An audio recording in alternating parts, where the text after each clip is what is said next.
दोस्तों आज के इस वीडियो में आपके लिए टॉप 60 क्वेश्चन लाया हूं जो कि हाल फिलहाल के परीक्षाओं में बार बार पूछे जाते हैं। वीडियो को ध्यान से देखिएगा। तो वीडियो को शुरू करेंगे। पहला सवाल इस वीडियो में हो जाएगा, शिव समुद्रम जलप्रपात किस नदी पर स्थित है। दोस्तों शिव समुद्रम जलप्रपात जो है यह है कावेरी नदी पर। ऑप्शन नंबर डी जो है कावेरी नदी बिल्कुल सही जवाब है। चलिए अगला सवाल है, भाखड़ा नांगल परियोजना किस नदी पर स्थित है। दोस्तों भाखड़ा नांगल परियोजना जो है यह स्थित है सतलुज नदी पर। ऑप्शन नंबर डी जो है सतलुज नदी बिल्कुल सही जवाब है। चलिए अगला सवाल देखते हैं, कपिल धारा जलप्रपात किस नदी पर स्थित है। देखिए कपिल धारा जलप्रपात जो है इनमें से कौन से नदी पर है, तो यह है नर्मदा पर। ऑप्शन नंबर सी जो है नर्मदा नदी बिल्कुल सही जवाब है। चलिए अगला सवाल देखते हैं, किस राज्य में विधान परिषद की सदस्य की संख्या सर्वाधिक है। देखिए विधान परिषद में सदस्य की संख्या सर्वाधिक यह है उत्तर प्रदेश राज्य की। ऑप्शन नंबर बी जो है उत्तर प्रदेश बिल्कुल सही जवाब है। चलिए अगला सवाल है, किन राज्यों में साझा उच्च न्यायालय है। दोस्तों इनमें से किस राज्य में साझा उच्च न्यायालय है, तो यह है महाराष्ट्र और गोवा में। ऑप्शन नंबर बी जो है महाराष्ट्र और गोवा बिल्कुल सही जवाब है। चलिए अगला सवाल है, भारत में उच्च न्यायालय सर्वप्रथम कहाँ पर आरंभ हुआ था। तो भारत में उच्च न्यायालय सबसे पहले आरंभ हुआ था मुंबई और मद्रास व कोलकाता में। ऑप्शन नंबर ए जो है मुंबई, मद्रास और कोलकाता बिल्कुल सही जवाब है। चलिए अगला सवाल है, प्रख्यात सांस्कृतिक केंद्र भारत भवन कहाँ पर स्थित है। तो देखिए प्रख्यात सांस्कृतिक केंद्र भारत भवन जो है यह है भोपाल में। ऑप्शन नंबर बी जो है भोपाल बिल्कुल सही जवाब है। चलिए अगला सवाल देखते हैं, भारत महोत्सव का सर्वप्रथम आयोजन कहाँ किया गया था। तो भारत महोत्सव का सबसे पहले आयोजन यह हुआ था ब्रिटेन में। ऑप्शन नंबर ए जो है ब्रिटेन बिल्कुल सही जवाब है। चलिए अगला सवाल देखते हैं, भारतीय शिक्षा के 10+2+3 आकार की सिफारिश किसने की थी। तो इस नई शिक्षा नीति की सिफारिश करने वाले थे कोठारी आयोग। ऑप्शन नंबर ए जो है कोठारी आयोग बिल्कुल सही जवाब है। चलिए अगला सवाल देखते हैं, 10+2+3 शिक्षा पद्धति कब लागू की गई। तो शिक्षा पद्धति यह लागू किया गया था राष्ट्रीय शिक्षा नीति 1986 में। ऑप्शन नंबर ए जो है राष्ट्रीय शिक्षा नीति 1986 बिल्कुल सही जवाब है। आप लोग वीडियो को लाइक करके चैनल को सब्सक्राइब कर लीजिएगा। तो देखिए अगला सवाल है, एफिल टावर के डिजाइनर कौन थे। दोस्तों एफिल टावर के डिजाइनर इनमें से यह हो जाएंगे sir Gustav Eiffel. Option number A जो है sir Gustav Eiffel. Option number A बिल्कुल सही जवाब है। चलिए अगला सवाल देखते हैं, question number 12, Yellowstone national park कहाँ पर अवस्थित है। दोस्तों येलोस्टोन नेशनल पार्क जो है ये स्थित है आपका अमेरिका में। ऑप्शन नंबर डी जो है अमेरिका बिल्कुल सही जवाब है।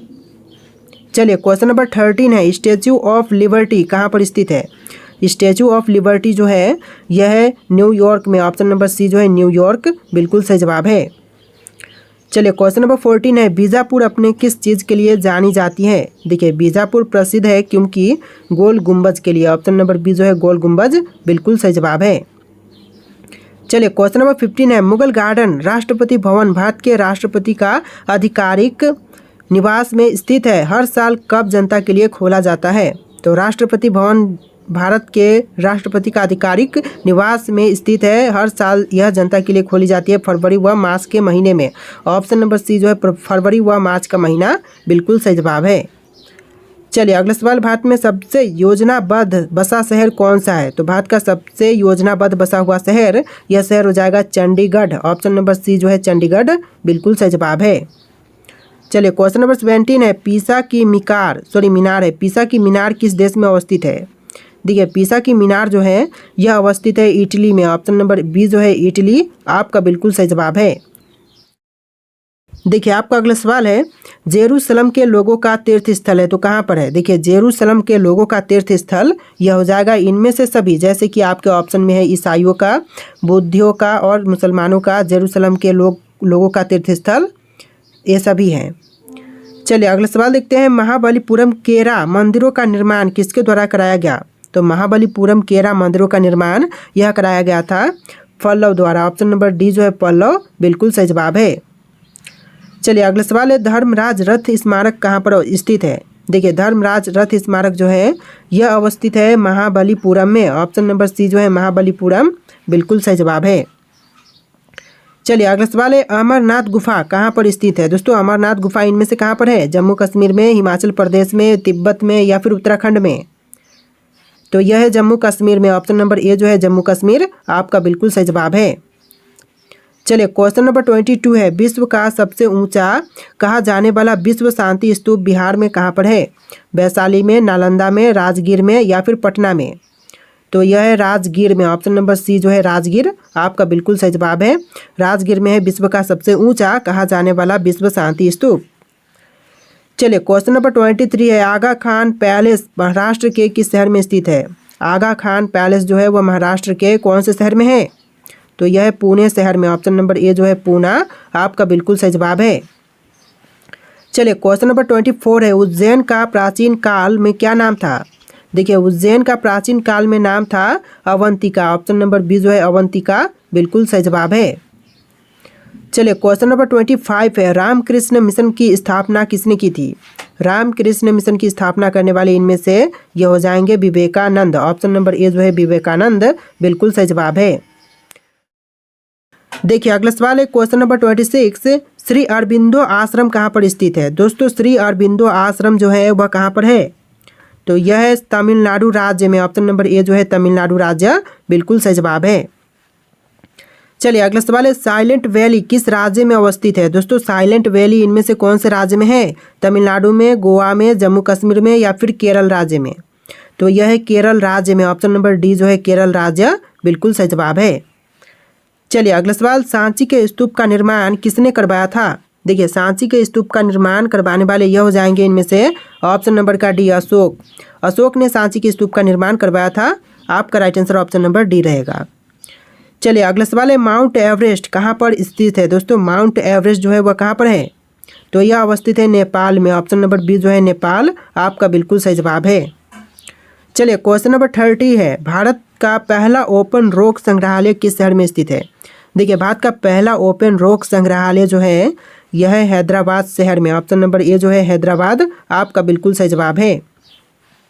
चलिए क्वेश्चन नंबर 31 है, मुसलमानों का पवित्र शहर मक्का किस देश में स्थित है?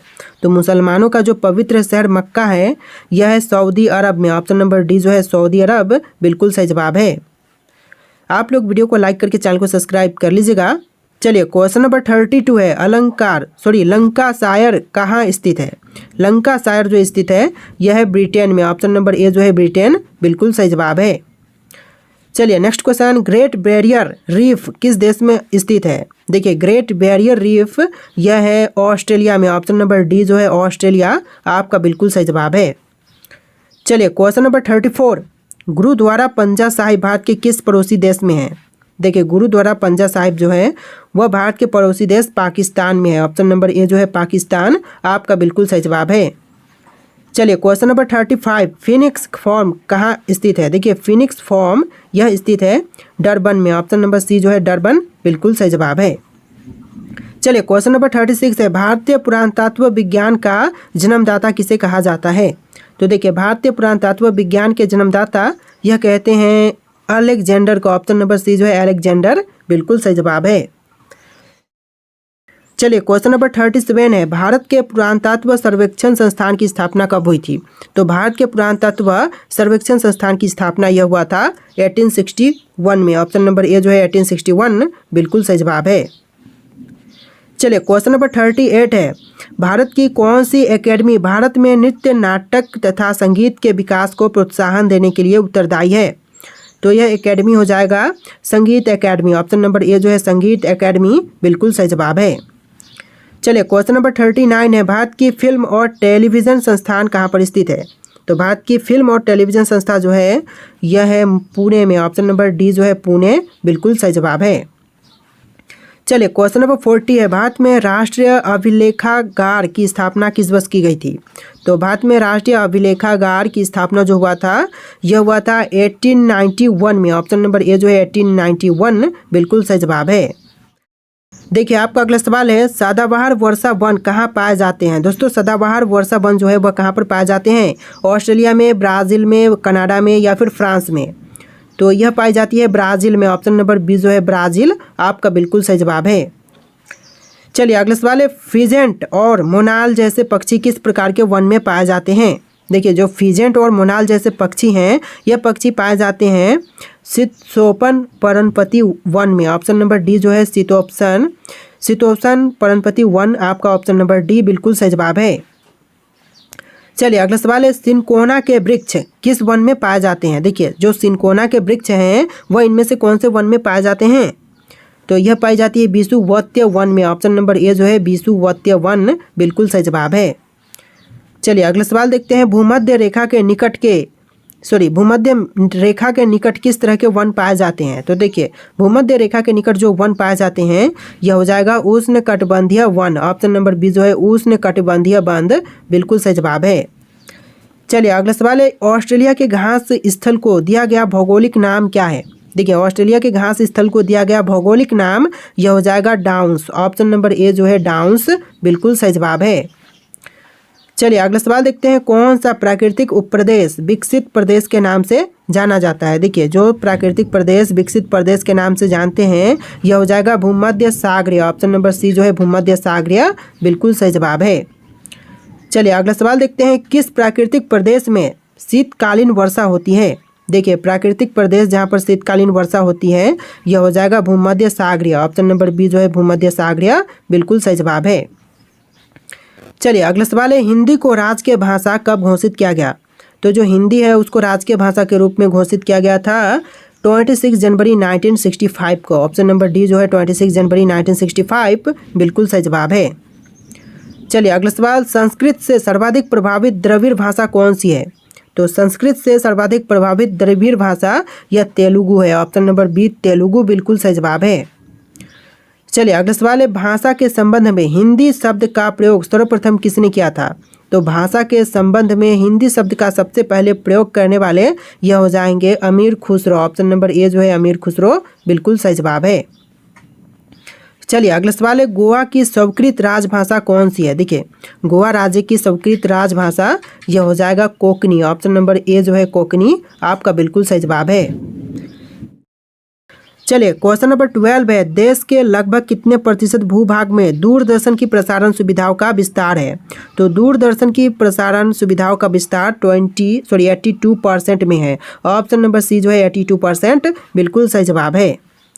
चलिए क्वेश्चन नंबर 13 है, दूरदर्शन से रंगीन कार्यक्रमों की शुरुआत कब से हुई। तो दूरदर्शन में रंगीन कार्यक्रमों की शुरुआत जो था यह हुआ था 1982 में। ऑप्शन नंबर सी जो है 1982 बिल्कुल सही जवाब है।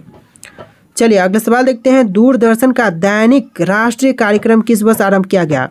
तो दूरदर्शन का दैनिक राष्ट्रीय कार्यक्रम यह आरंभ हुआ था 1972 में। ऑप्शन नंबर बी जो है 1972 में बिल्कुल सही जवाब होगा। चलिए अगला सवाल है, भारत का सबसे ऊंचा टीवी टावर कहाँ पर स्थापित है। दोस्तों भारत का सबसे ऊंचा टीवी टावर यह स्थापित है फाजिल्का में। ऑप्शन नंबर डी जो है फाजिल्का बिल्कुल सही जवाब है। चलिए अगला सवाल है, पहली डाक टिकट कहाँ जारी की गई थी। तो दुनिया की पहली डाक टिकट दुनिया की नहीं सिर्फ भारत में पहली डाक टिकट जारी किया गया था कराची में। ऑप्शन नंबर बी जो है कराची बिल्कुल सही जवाब है। चलिए अगला सवाल देखते हैं, डाक विभाग की स्थापना कब हुई थी। दोस्तों डाक विभाग की स्थापना जो हुआ था यह हुआ था 1854 में। ऑप्शन नंबर बी ए जो है 1854 बिल्कुल सही जवाब है। चलिए अगला सवाल, कैरियर सेवा से प्रतिस्पर्धा के लिए भारतीय डाक विभाग ने द्रुत डाक सेवा का आरंभ कब किया। तो देखिए द्रुत डाक सेवा का आरंभ जो हुआ था यह हुआ था 1986 में। ऑप्शन नंबर डी जो है 1986 बिल्कुल सही जवाब है।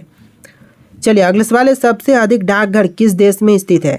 देखिए सबसे अधिक डाकघर वाला देश यह देश हो जाएगा भारत देश। ऑप्शन नंबर ए जो है भारत आपका बिल्कुल सही जवाब है। चलिए अगला सवाल है, भारत में पहली एसटीडी सेवा की किन 2 स्थानों के मध्य शुरू की गई थी। तो एसटीडी सेवा सबसे पहले 2 स्थान जैसे कि लखनऊ और कानपुर में स्थापित किया गया था। ऑप्शन नंबर सी आपका बिल्कुल सही जवाब है। तो देखिए क्वेश्चन नंबर 21 है, कार्य का मात्रक क्या है। दोस्तों कार्य का मात्रक इनमें से यह हो जाएगा जल। ऑप्शन नंबर ए जो है जल बिल्कुल सही जवाब हो जाएगा। चलिए अगला सवाल है, दूरी की इकाई निम्नलिखित में से कौन सी है। दोस्तों दूरी की इकाई इनमें से यह हो जाएगा प्रकाश वर्ष। ऑप्शन नंबर बी जो है प्रकाश वर्ष बिल्कुल सही जवाब है। चलिए अगला सवाल है, भौतिक मात्रा ज्योति की इकाई क्या है। भौतिक मात्रा ज्योति की इकाई यह हो जाएगा lux. Option number C lux बिल्कुल सही जवाब है। चलिए अगला सवाल है, विद्युत मात्रा की इकाई क्या है। दोस्तों विद्युत मात्रा की इकाई इनमें से एम्पियर हो जाएगा। ऑप्शन नंबर ए जो है एम्पियर बिल्कुल सही जवाब है। और आज के इस वीडियो में इतने क्वेश्चन थे। वीडियो कैसा लगा है कमेंट कीजिएगा और इस वीडियो को लाइक करके चैनल को सब्सक्राइब कीजिएगा। चलिए फिर मिलते हैं एक नए वीडियो में।